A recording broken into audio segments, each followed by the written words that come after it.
3, 2, 1। Hello guys, welcome back to the channel knowledge by G. मैं आपके लिए फिर से लेकर आया हूँ इम्पोर्टेंट एमसीक्यू सीआरपीसी से रिलेटेड। तो स्टार्ट करते हैं। सबसे पहला इम्पोर्टेंट एमसीक्यू कौन सा है कि इन सभी में से कौन सा सेक्शन है जो यह बात करता है कि जो भी आर्मी फोर्स के मेंबर हैं उन्हें प्रोटेक्शन मिली हुई है अरेस्ट होने से। यानी कि जो भी आर्मी फोर्स का मेंबर है उन्हें जो है गिरफ़्तार नहीं किया जा सकता। यह प्रोटेक्शन जो है इन सभी में से किस सेक्शन में दी गई है सीआरपीसी के। तो इसका सही जवाब है सेक्शन 45, यानी कि सेकंड ऑप्शन इसका बिल्कुल सही जवाब है। अब हम डिस्कस करते हैं हमारे नेक्स्ट इम्पोर्टेंट एमसीक्यू के बारे में। नेक्स्ट इम्पोर्टेंट एमसीक्यू है हमारा एंटीसिपेटरी बेल, जो कि सेक्शन 438 के अंदर हम लेते हैं सीआरपीसी में।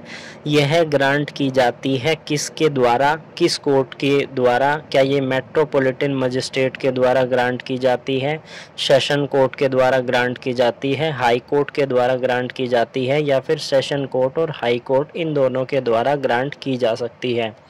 तो अगर आपने सेक्शन 438 को डिटेल में देखा है या पढ़ा है तो आपको इसका जवाब अवश्य पता होगा, और इस क्वेश्चन को मैं प्रीवियसली भी आपके साथ डिस्कस कर चुका हूं। तो इसका सही जवाब है फोर्थ, यानी कि सेशन कोर्ट और हाई कोर्ट दोनों जो है एंटीसिपेटरी बेल को आपको सुनकर उसे एंटीसिपेटरी बेल ग्रांट की जा सकती है। तो गाइज अब डिस्कस करते हैं थर्ड इम्पोर्टेंट क्वेश्चन के बारे में, एमसीक्यू के बारे में। ये एक स्टेटमेंट है, इस स्टेटमेंट से आपको पता लगाना है कि इन सभी में से कौन सा ऑप्शन बिल्कुल सही है। पहले मैं स्टेटमेंट को पढ़ता हूँ फिर आपको समझाऊंगा। इसमें क्या है, A face a trial for cheating Z, यानी कि ए एक व्यक्ति है जिस पर ट्रायल चल रहा है। क्या ट्रायल चल रहा है कि उसने जेड के साथ चीटिंग की है। बाय डिसऑनेस्टली इंड्यूस हिम, यानी कि उसे गलत तरीके से उसे प्रलोभित किया है या बेवकूफ़ बनाया है। इंड्यूस यानी कि प्रेरित किया है। Induce him to lend money by knowingly pledge fake diamond, यानी कि उसने एक फेक डायमंड, सपोज दैट उसके पास डायमंड की रिंग है, उसने रख दी गिरवी, लेकिन वो जो रिंग है वो जो है सही नहीं है, वो फेक है, और उससे पैसे ले लिए। अब यहाँ पर जेड जो है मर जाता है और ट्रायल चल रहा है। तो यहाँ पर जो जेड का बच्चा है, जो सन है, वो सर्वाइवर है, और यहाँ पर जेड आकर कोर्ट में खड़ा हो जाता है। ये मूड नहीं है, एक्स मूड नहीं है, एक्स स्टूड है, खड़ा हो जाता है एंड एप्लीकेशन मूव करता है ट्रायल कोर्ट में, और ट्रायल कोर्ट क्या करती है, उस ऑफेंस को कंपाउंड कर देती है। अब क्या इन सभी में से कौन सा ऑप्शन बिल्कुल सही है? तो सबसे पहले हमें पता होना चाहिए जो चीटिंग का ऑफेंस है क्या वो कंपाउंडेबल है या नॉन कंपाउंडेबल है। अगर आपने चीटिंग के ऑफेंस के बारे में पढ़ा होगा, सेक्शन 420 को पढ़ा होगा आईपीसी की, तो आपको इसका जवाब अवश्य आता होगा, वो कंपाउंडेबल नेचर का है। तो यहाँ पर अगर कोर्ट की परमिशन मिल जाए तो यहाँ पर जो उसका सर्वाइवर यानी कि एक्स जो उसका सन है वो उसे कंपाउंड कर सकता है। तो इसका जो फोर्थ आंसर है, फोर्थ ऑप्शन जो है वो बिल्कुल सही है। X can compound the offence with the consent of the court. अब बात करते हैं अपने नेक्स्ट एमसीक्यू के बारे में। तो गाइज अब डिस्कस करते हैं फोर्थ एमसीक्यू के बारे में। क्या कहता है फोर्थ एमसीक्यू कि मेट्रोपॉलिटन मजिस्ट्रेट किसी भी एक्यूज को रिलीज़ कर सकते हैं बेल पर, भले ही उसने नॉन बेलेबल ऑफेंस किया है। इन सभी में से कौन सा ऑप्शन सही है?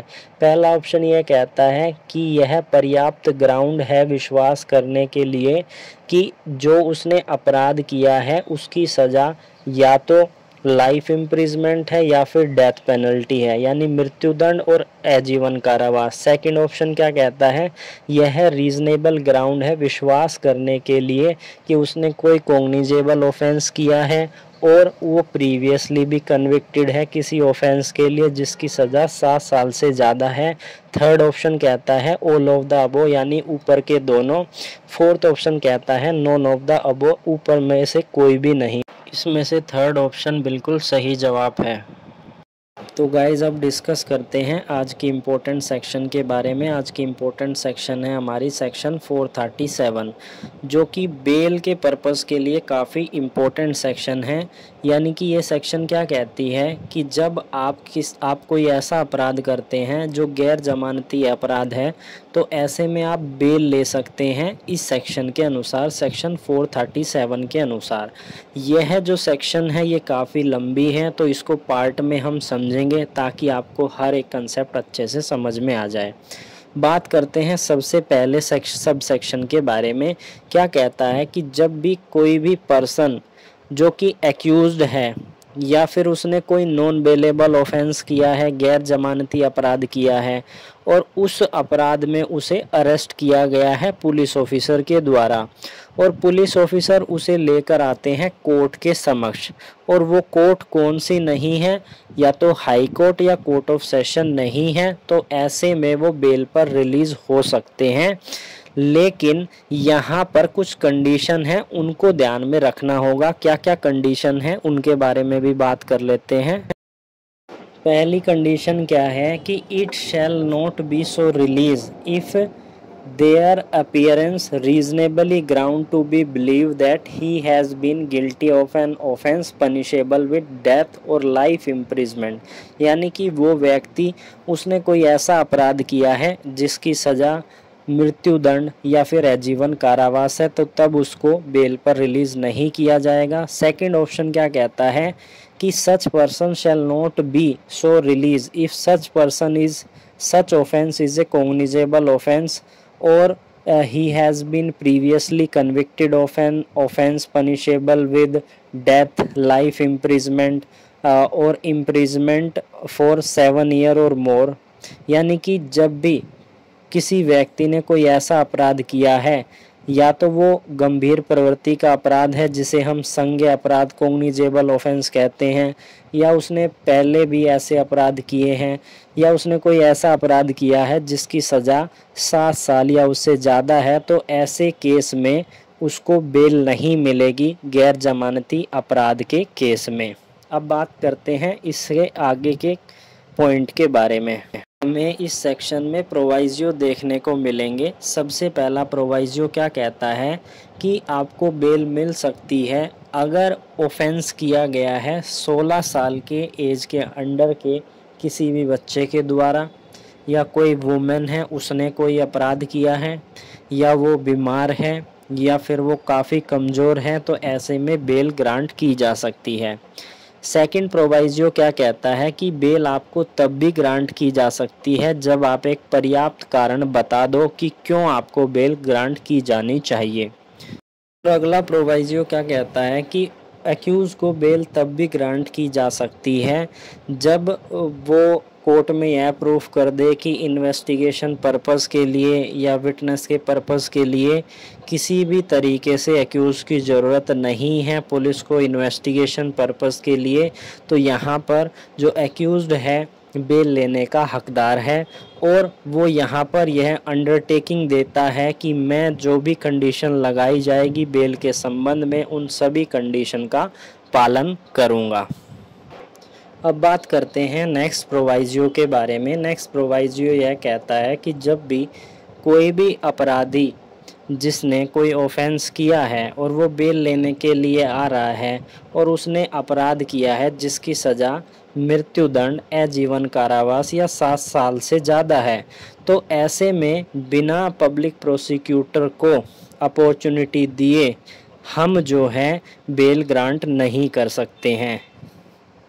सेक्शन 437 के सब सेक्शन 2 में क्या कहा गया है कि जब कभी भी कोई पर्सन अपीयर होता है कोर्ट के समक्ष या फिर ऑफिसर के समक्ष, तो कोर्ट किसी भी समय पर या इंक्वायरी चल रही हो, इन्वेस्टिगेशन चल रही हो, ट्रायल चल रहा हो, किसी भी स्टेज पर अगर कोर्ट को यह लगता है कि कोई पर्याप्त ग्राउंड नहीं है विश्वास करने के लिए कि जो एक्यूज्ड है उसने नॉन बेलेबल ऑफेंस किया है, लेकिन इंक्वायरी की यहाँ पर अभी ज़रूरत है। तो ऐसे में 446A CRPC का एग्जिस्ट करता है, यानी कि उसकी प्रोसीडिंग यहाँ पर स्टार्ट हो जाएगी और एक्यूज़ को रिलीज़ कर दिया जाएगा बेल पर। यानी कि ऑफिसर का यहाँ पर डिस्क्रिएशन होता है जो उसे अरेस्ट कर रहा है, कोर्ट का यहाँ पर डिस्क्रिएशन होता है जो जब भी वो उसे कोर्ट के समक्ष लेकर आया जाता है। तो कोर्ट क्या करेगी, उसको यह बोलेगी कि तुम एक बेल बॉन्ड साइन करो। तो बेल बॉन्ड एग्जीक्यूट करवाया जाएगा बिना श्योरिटी के for his appearance as hereinafter provided. यानी कि यही कहा गया है कि उसे रिलीज़ कर दिया जाएगा बेल पर, वो अगर बेल बॉन्ड फर्निश करता है बिना श्योरिटी के। तो सबसेक्शन 2 हमारा यही कहता है। आगे के जो पॉइंट हैं वो हम नेक्स्ट वीडियो में डिस्कस करेंगे, क्योंकि काफ़ी लंबी जो है वीडियो हो चुकी है। तो फिर हम एक वीडियो के साथ लेकर आएंगे और इस सेक्शन को कवर करेंगे।